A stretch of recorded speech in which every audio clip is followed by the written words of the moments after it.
इस वीडियो में हम डिस्कस करेंगे कि नैरेटिव राइटिंग को किस तरह से अटेम्प्ट किया जाता है इस क्वेश्चन को। इंस्ट्रक्शंस में अगर हम देखें तो लिखा है कि right a short narrative about an exciting adventure you had कि कुछ ऐसा काम बताएं जो आपको बहुत जिसने आपको खुश किया हो या आपको बहुत मज़ा आया हो वो काम करने से, और वुड लाइक टू हैव, ठीक है, या आपने उसको एक्सपीरियंस कर लिया है या आप करना चाहेंगे। कुछ आप नैरेटिव बताएं इसके बारे में। अब नैरेटिव के कुछ माइंड में हमें कुछ पॉइंट्स रखने होते हैं, और सबसे पहला पॉइंट है a clear beginning, middle and and. फिर सेकंड पॉइंट ये है कि यानी पहले पॉइंट के अंदर वो बता रहे हैं कि बिगिनिंग, मिडल एंड एंड, इसको हम कहते हैं पैराग्राफिंग। तो ये पैराग्राफिंग ज़रूरी है। फिर हमने करना है कॉन्फ्लिक्ट और challenge that needs to be resolve. हर नैरेटिव के अंदर एक कॉन्फ्लिक्ट या चैलेंज का होना भी बहुत ज़रूरी है। जब भी हम नैरेटिव स्टोरी बताते हैं, स्टोरी की बात हो रही है, ठीक है। और फिर हमारे पास आ गया descriptive writing, descriptive language to enhance your story.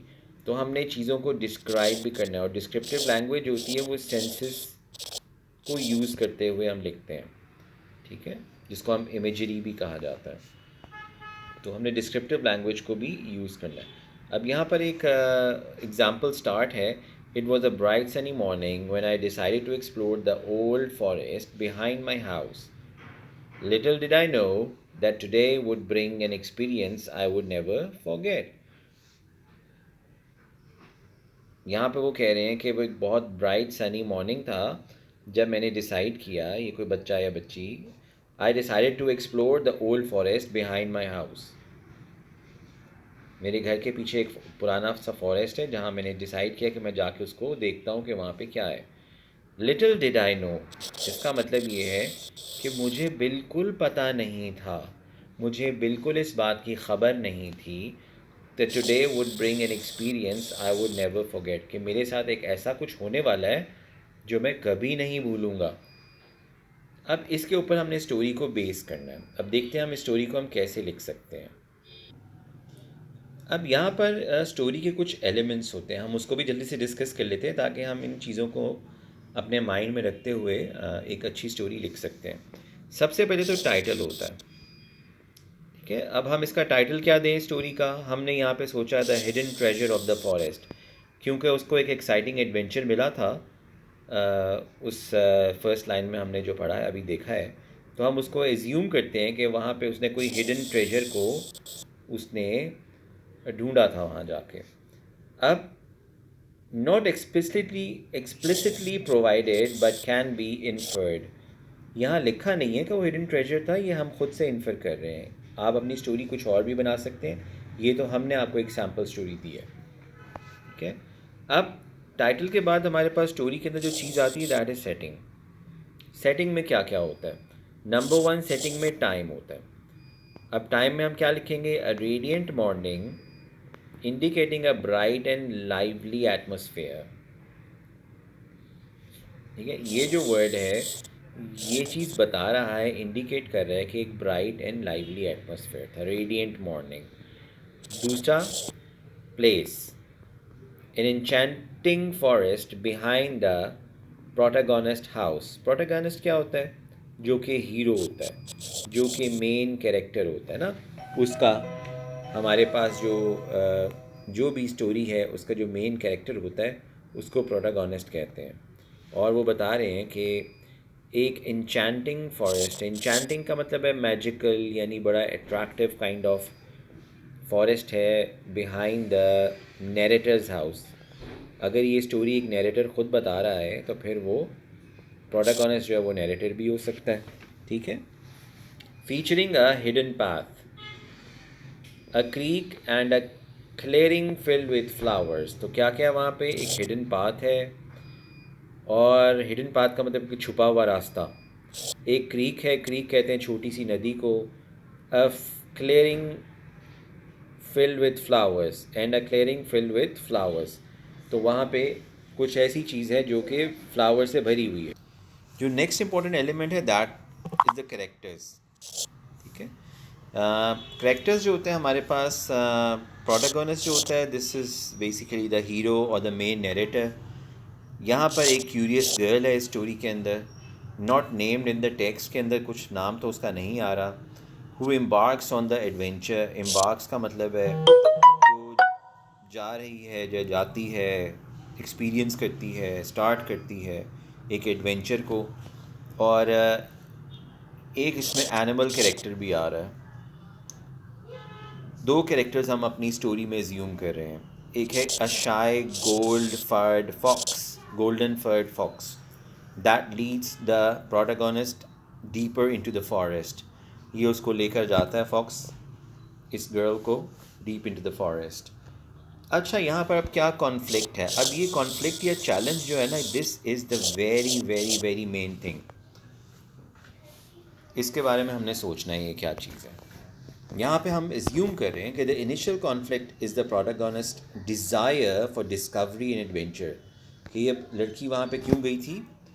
उसने कुछ करना था, डिस्कवर करना था, और एन्जॉयमेंट भी चाह रही थी, adventure, as well as her intrigue regarding the rusty की। और उसका जो था उसको एक रस्टी की जो थी वहाँ पे मिली। रस्टी की का मतलब एक चाबी थी जो कि जंग से भरी हुई थी, यानी पुरानी चाबी थी। ठीक है, और इट्स पोटेंशियल सिग्निफिकेंस, यानी उसकी कोई इम्पोर्टेंस थी उस चाबी की। वो उसको नहीं पता था ये चाबी किसके लिए, ये की जो है किस पर्पस के लिए। Number 2, the element of the suspense arises from the sounds in the forest. और वो सस्पेंस का भी वहाँ पे ज़्यादा हो जाता है जब साउंड्स आने शुरू होते हैं वहाँ पे कोई। Creating uncertainty about what might be lurking near by, क्या चीज़ जो है वो वहाँ पे पास में है, वहाँ पे अराउंड है।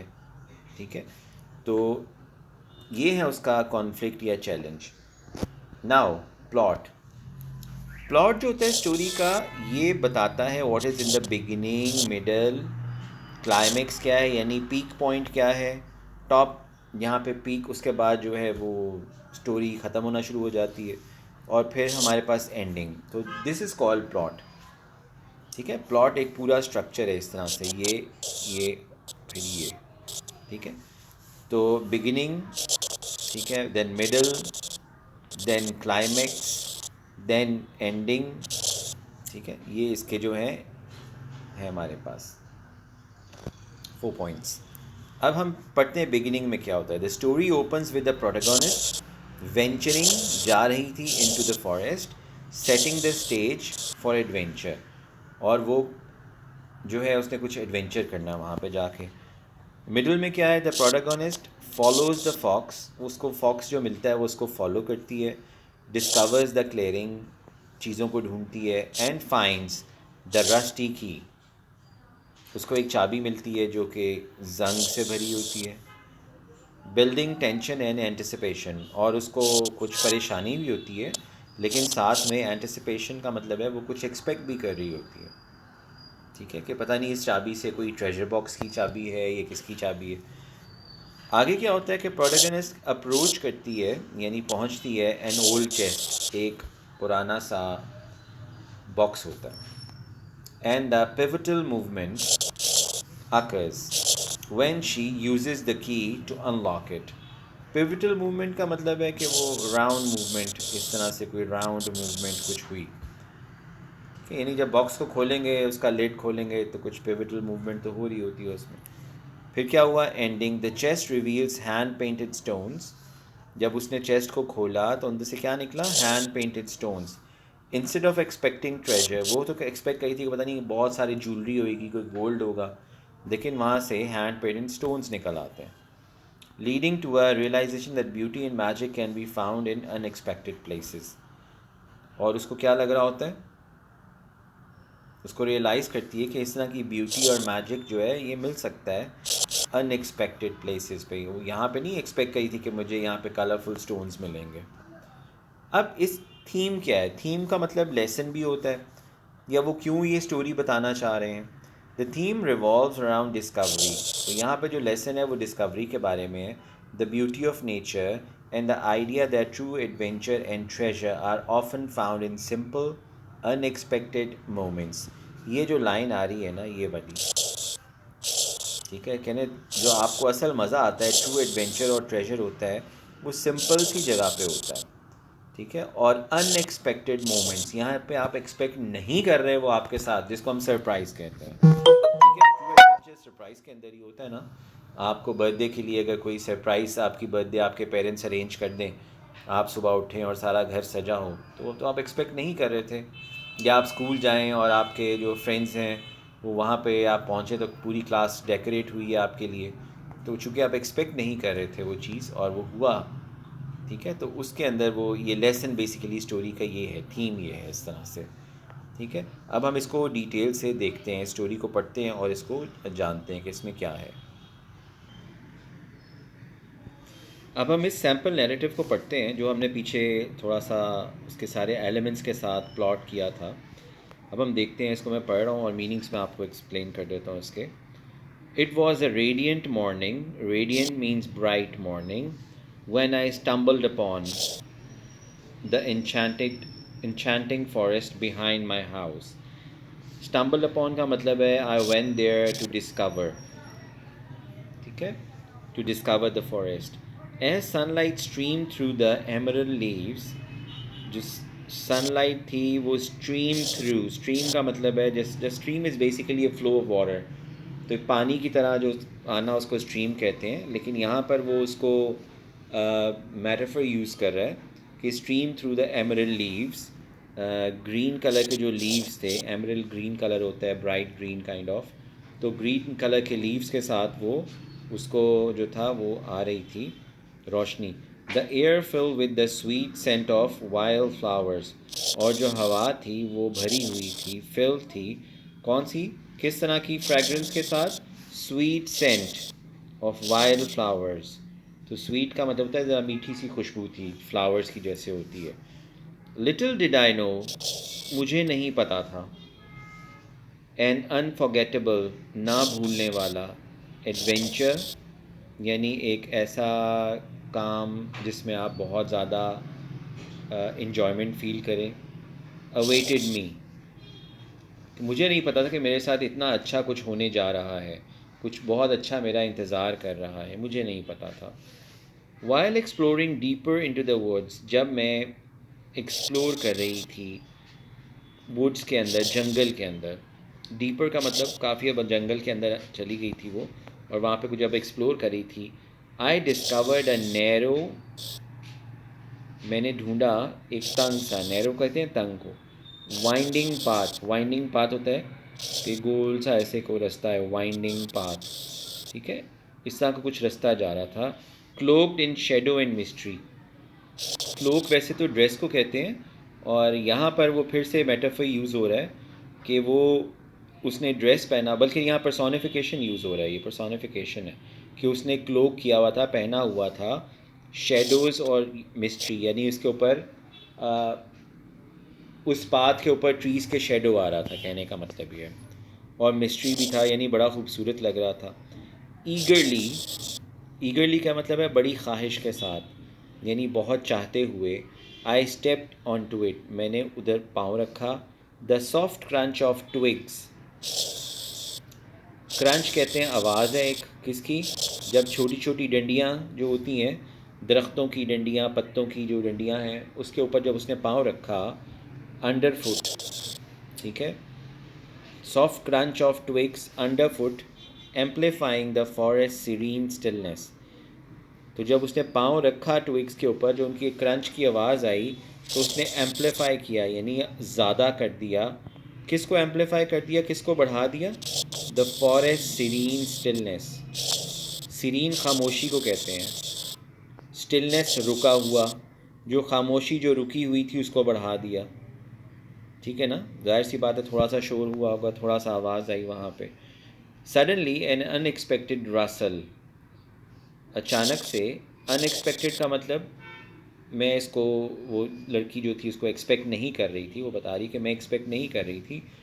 रसल, जो रसल होती है आवाज़, ठीक है। इन द बुशेस, थोड़ी सी खड़खड़ाहट सी हुई है बुशेस के अंदर, झाड़ियों में। कॉट माई अटेंशन, तो जो झाड़ियों में सरसराहट सी हुई थी उसकी वजह से इसकी जो अटेंशन थी वो वहाँ चली गई। माई हार्ट रेस, मेरा दिल जो था वो तेज़ से चलना शुरू हो गया।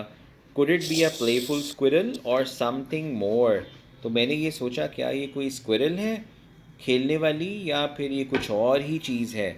कॉशियसली यानी बड़ी एहतियात के साथ, आई क्रेप्ट क्लोज़र, मैं पास गई। क्रेप्ट का मतलब होता है आहिस्ता आहिस्ता चलते हुए पास गई। एंड टू माई एस्टॉनिशमेंट, और मेरी हैरानगी की हद हो गई जब वहाँ पे मैंने क्या देखा, एक शाय, शाय वो जो होती है जिसको शर्म आ रही है ना उसको शाय कहते हैं। गोल्डन फर्ड फॉक्स, तो जो फॉक्स होते हैं वो थोड़े शाय होते हैं, ठीक है, उनको थोड़ा सा डर लगता है। इमर्ज, वो बाहर निकला। बा इट्स बिग आइज़, उसकी जो बड़ी बड़ी आंखें थीं, शिमरिंग का मतलब है वो चमक रही थीं। इन द सनलाइट, सूरज के अंदर उसकी बड़ी बड़ी आंखें फॉक्स की चमक रही थीं। हेलो देयर, अब यहाँ पे उसने वो कोड यूज़ किया, कोड कोटेशन मार्क्स सब यूज़ किया, ठीक है, डायलॉग जिसे कहते हैं, तो वो हम स्टोरीज़ में ऐसे यूज़ करते हैं, and it's a good gesture to use the quotation mark in the story. Hello there, I whispered, मैंने आहिस्ता से कहा फॉक्स को। Hoping to soothe its skittish nature, और मैं क्या उम्मीद करी थी, मैं ये उम्मीद करी थी कि इसका स्किटिश, जो घबरा रही है ना, स्किटिश नेचर होता है घबराने वाली, ठीक है, वो थोड़ी शाय थी, वो घबरा रही थी। तो जब मैंने उसको ये कहा कि हेलो देयर, तो मैं ये सोच रही थी कि वो मेरे से थोड़ी फ्रेंडली हो जाएगी। To my surprise the fox took a tentative step toward me, अब जब मैंने ये कहा हेलो देयर तो फॉक्स मेरे पास स्टेप्स लेती हुई, घबराते हुए उसने मेरे पास कदम उठाने शुरू किए मेरे पास आने के लिए। Few curiosity shining it's gauge,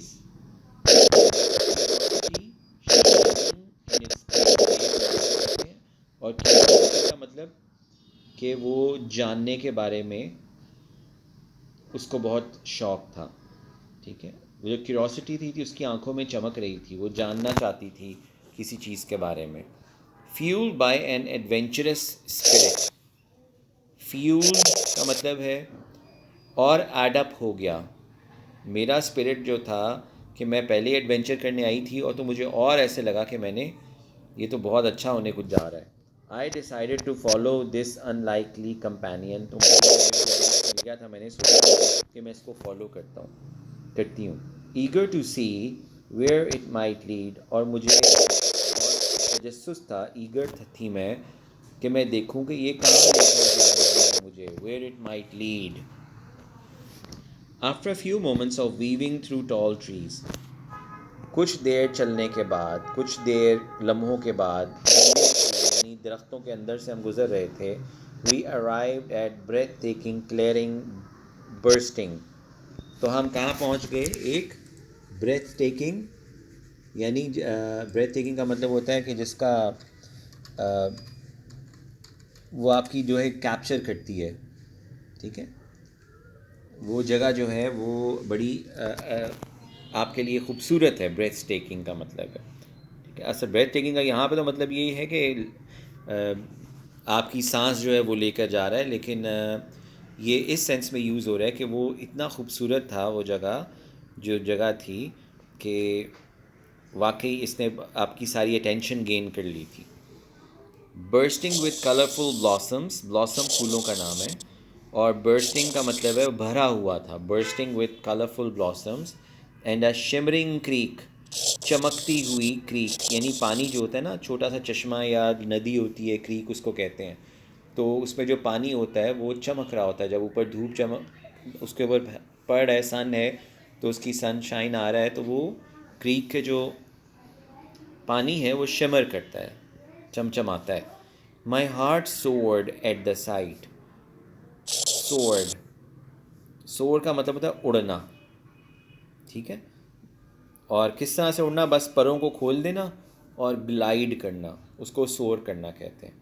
तो my heart soared at the sight, यानी मैं बहुत इन्जॉय कर रही थी वहाँ पे, but just as I began to take it and all in, something glinted by the water's edge. अभी मैं उसको इंजॉय कर रही थी कि अचानक ग्लिंट का मतलब चमक नज़र आई, by the water's edge, water के एज के पास मुझे एक चमक नज़र आई, पानी के किनारे मुझे कुछ चमकती हुई चीज़ नज़र आई।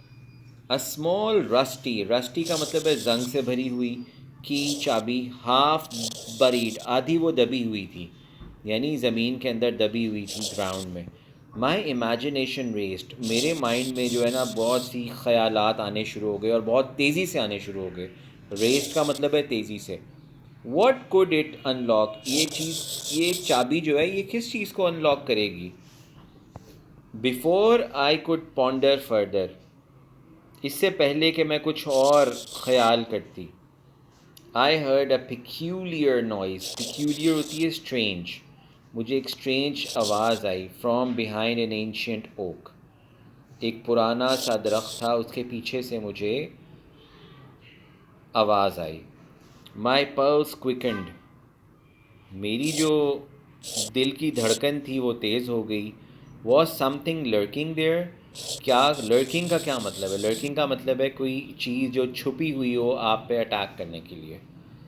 वॉज समथिंग लर्किंग देयर, क्या कोई चीज़ आप पे अटैक करने के लिए छुपी हुई है, वो ये सोच रही थी। स्टीलिंग माई सेल्फ, मैंने अपने आप को, स्टीलिंग माई सेल्फ का मतलब है बचाते हुए, बचते बचाते जिसे कह लें। I approach and discover an old weather chest, मैंने अप्रोच किया, उस जगह पे गई और मैंने क्या देखा वहाँ पे, डिस्कवर किया एक पुराना सा वेदर्ड, वेदर्ड का मतलब होता है टूटा फूटा सा, ठीक है, वेदर्ड चेस्ट। नेसल्ड का मतलब है कि वो उस जगह के ऊपर पड़ा हुआ था। अमंग द रूट्स, वो जो किसके रूट्स थे, किसकी जड़ें थीं, रूट्स जड़ें होती हैं ना, और किसके रूट्स थे, वो उस ओल्ड ये वाले एंशियंट ओक के रूट्स थे। The key felt heavy in my pocket, अब जो चाबी थी ना वो इसकी पॉकेट में थी लड़की की, और वो कह रही कि मेरी पॉकेट में ये चाबी जो थी वो हैवी होने शुरू हो गई थी। एज आई नियर, जब मैं करीब पहुंची। Excitement bubbling with in me, excitement का मतलब है मैं बहुत खुश थी, और एक्साइटमेंट जो थी वो बबल हो रही थी, यानी बहुत ज़्यादा खुश थी मैं अंदर से। क्या मुझे एक चेस्ट नज़र आ गया, एक बड़ा सा वुडन बॉक्स पुराना सा नज़र आ गया, और मेरे हाथ में एक चाबी भी है पुरानी सी। तो अब उसको क्या ख्याल आ रहे थे, उसको ये ख्याल आ रहे होंगे कि शायद मुझे कोई ख़जाना मेरे हाथ लगने लगा है। विद ट्रेम्बलिंग फिंगर्स, यानी कांपती हुई फिंगर्स के साथ, उसकी फिंगर्स जो थी वो बड़ी कांप रही थी, पता नहीं क्या है इसके अंदर। I inserted the key into the lock, मैंने की को उस ताले के अंदर डाला। वुड इट ओपन, क्या वो खुल गया। आई टर्न इट स्लोली, वो वुड इट ओपन का मतलब है क्या ये खुल जाएगा, वो ये सोच रही थी क्या ये काम करेगी चाबी इसके लिए। So I turn it slowly, जो ही मैंने उसको टर्न किया, and with a satisfying click, और एक सेटिस्फाइंग क्लिक की आवाज़ आई। The chest creak open, the chest जो था उसकी आवाज़ के साथ वो खुल गया। इनसाइड ले नॉट गोल्ड और जूल्स, जब मैंने उसको खोल के देखा तो ले का मतलब है पड़े हुए थे, नॉट गोल्ड, कहता है कोई गोल्ड और जूल नहीं थे वहाँ पे, वो कह रही है, but exquisite hand painted stones, लेकिन एक बड़े ही स्पेशल किस्म के हाथ से पेंट किए हुए स्टोन्स थे। Each depicting a scene from nature, और हर एक के ऊपर एक सीन बना हुआ था नेचर से, ठीक है, यानी कोई दरख्त की तस्वीर थी, कहीं किसी जगह पर कोई सन की पिक्चर बनी हुई थी, तो वो जो था वो वहाँ पे बने हुए थे। स्टोरीज कैप्चर्ड इन टाइम, और वो जो स्टोरीज थी वो कैप्चर हुई थी टाइम के अंदर। दो नॉट द ट्रेजर, अब कह रही कि वो ट्रेजर तो वो नहीं था, आई हैड एनविजन, जो कि मैं सोच रही थी। The stones were rich with mystery, जो पत्थर थे वो बहुत भरे हुए थे मिस्ट्री के साथ एंड ब्यूटी के साथ, यानी उनमें कोई मिस्टीरियस चीज़ थी जिसके बारे में। I return home with my heart, मैं वापस आई, कैसे, हार्ट ब्रिमिंग विद जॉय, जो मेरा दिल था वो खुशी से भरा हुआ था।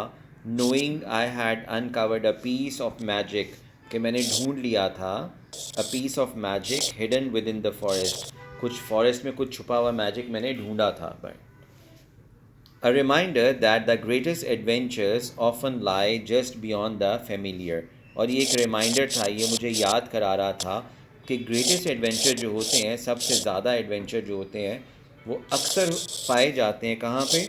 जहाँ पे आप एक्सपेक्ट नहीं कर रहे होते, बियॉन्ड द फेमिलियर। जो चीज़ें आपको पता नहीं होती, वहाँ पे वो जो है वो एक्सपेक्ट कर रहे होते हैं उस चीज़ को।